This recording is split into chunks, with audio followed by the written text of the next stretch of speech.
Hello tech enthusiast, I hope आप सब लोग अच्छे होंगे। और इतने दिनों के बाद आज हम लेकर आ गए हैं आपके लिए latest tech news related to our amazing tech world. तो चलिए कुछ ओवरव्यू हो जाए आज की टॉप 5 न्यूज़ पर। तो पहली न्यूज़ आती है हमारी गीगाबाइट की तरफ से आने वाला new Aorus elite series power supplies के ऊपर, which ensures high performance gaming and reliable computing. Second news आती है हमारी एप्पल की तरफ से, where Apple introduces its M4 chip. Third news आती है हमारी MSI के unique AI generated GPU design के ऊपर। फोर्थ न्यूज़ है हमारी एनवीडिया की न्यू ऐप अपडेट पर, which allow user to record their game play on AV1 120 FPS recording and auto tuning feature. Fifth news आती है हमारी AMD के new desktop processor Ryzen 9000 series के ऊपर, which is expected to fall in July. तो चलिए शुरू करते हैं बिना किसी देरी के।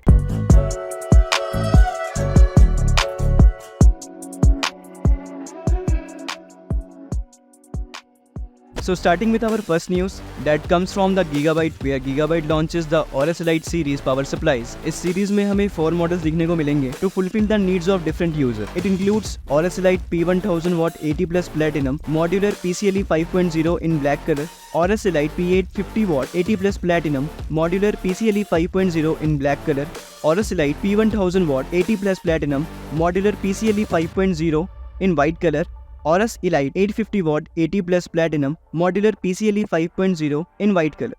These PSU are certified with 80+ platinum and fully compliant with Intel ATX 3.0 and PCIe 5.0 standard. ये power supplies high and gamers and hardcore user की नीड्स को पूरी तरह से फुलफिल करते हैं by offering exceptional performance and reliability. Compact design के साथ हमें इसमें 120 mm fluid dynamic bearing technology के साथ एक साइलेंट फैन देखने को मिलता है, एंड इसमें हमें ऑरस के यूनिक मैग्नेटिक प्लेट देखने को मिल जाते हैं, which ensures quiet operation with a stylish look. Aorus elite series power supply can sustain power recursion of up to 3 times the GPU power and 2 times the total power। जबकि जो traditional power supplies हैं उनको additional 8 pin to 16 pin adapter cable चाहिए होता है to support latest PCIe Gen 5 graphic card, but Aorus elite power supplies directly PCIe Gen 5 cards को power दे सकते हैं by using a single 16 pin cable. इसकी single PCIe Gen 5 16 pin cable 600 watt तक की पावर डिलीवरी सपोर्ट करती है, और सिंप्लीफाइड केबलिंग सॉल्यूशन की वजह से ग्राफिक कार्ड इंस्टॉल करना और भी ज्यादा कन्वीनियंट और सिक्योर बन जाता है, while also enhancing airflow and improving the overall aesthetic of our system। Light series power supply में हमें 2 ऑप्शन देखने को मिलते हैं, 1000 watt and 850 watt with a black and white colour according to their preferences. So power के साथ साथ हमें यहाँ पे लुक्स भी अच्छे मिल जाते हैं। So we can say that this power supply are the powerful companion for next gen graphic cards.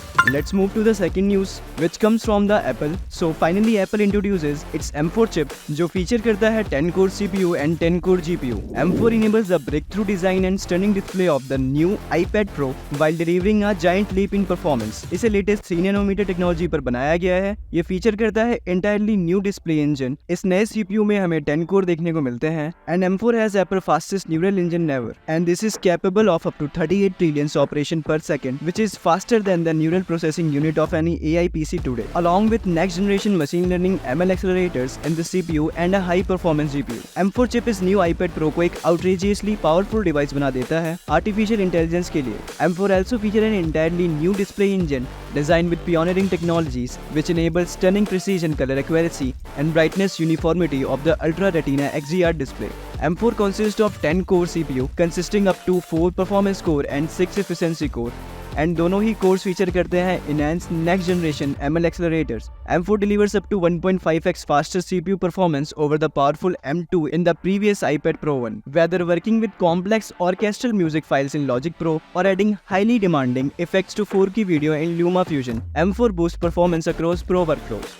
Now let's move to the third news, which comes from the MSI, where MSI shows a weird AI generated GPU design। So recently in Computex, MSI highlighted their 2 unique design, the Fusion series with built-in AIO cooling solution and the concept AI generated additions। इस AI generated addition में हमें custom 3D printed element देखने को मिलते हैं, जैसे dragons, which also symbolize MSI logo, जो कि कार्ड में लगा हुआ दिखता है।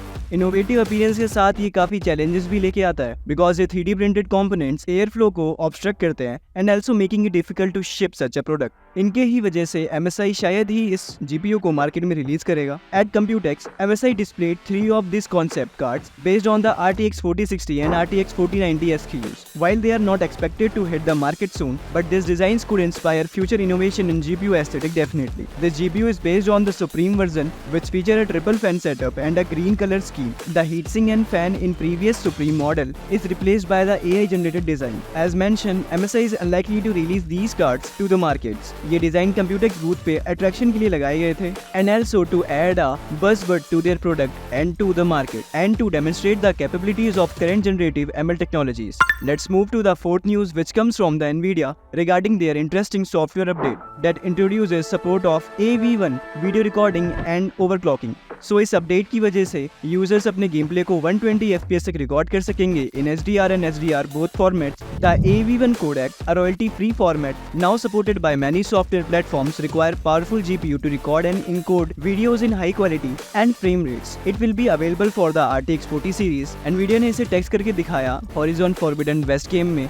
Nvidia के according AV1 encoding colour banding को रिड्यूस कर देता है एंड सिग्निफिकेंटली ज़्यादा डिटेल ऐड कर देता है। सेकंड इंटरेस्टिंग फीचर है Nvidia का ऑटोमेटिक परफॉर्मेंस फीचर, जिससे Nvidia ऐप ऑटोमेटिकली चूज कर लेगा best setting for your desktop and your mobile GPUs। ये सेटिंग ऑटोमेटिकली अप्लाई हो जाएगा एंड यूजर इसे मैन्युअली भी कंट्रोल कर सकते हैं, like power voltage, temperature, fan speed for the best performance. Nvidia states that once enabled, the auto-tuning feature will perform regular scans to ensure optimal GPU performance. Full test may take 10 to 20 minutes depending on the settings. Nvidia recommends leaving the system unattended to achieve the best results.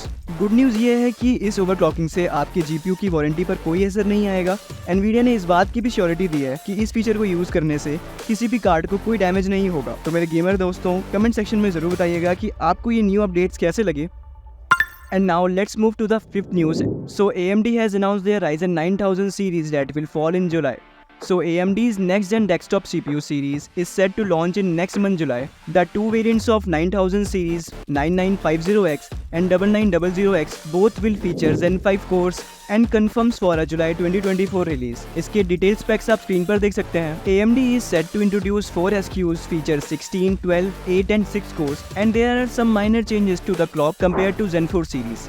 Ryzen 9000 series के साथ AMD अपने new board X870 and B850 भी launch कर रहा है, featuring same AM5 socket. वैसे अभी तो कोई सॉलिड इन्फॉर्मेशन नहीं है न्यू मदरबोर्ड्स के ऊपर। सो गाइस, अगर आपका AMD बिल्ड है और आप प्लान कर रहे हैं अपग्रेड करने का, तो नेक्स्ट मंथ के बाद से आप अपने सिस्टम को अपग्रेड कर सकते हैं विद Ryzen 9000 सीरीज। एंड इसी के साथ आज की हमारी न्यूज़ यहीं पे ख़त्म होती है। आई होप आप लोगों को नई नई information and new upcoming gadgets के बारे में जान के अच्छा लगा होगा। इसी के साथ मेरे टेक एंथुसियास्ट फ्रेंड चैनल को सब्सक्राइब कर दीजिए एंड वीडियो को लाइक शेयर करना मत भूलिएगा, ताकि हम आपके लिए ऐसे ही अमेजिंग टेक न्यूज़ लाते रहें। तो मिलते हैं अगली ऐसी ही अमेजिंग वीडियो में।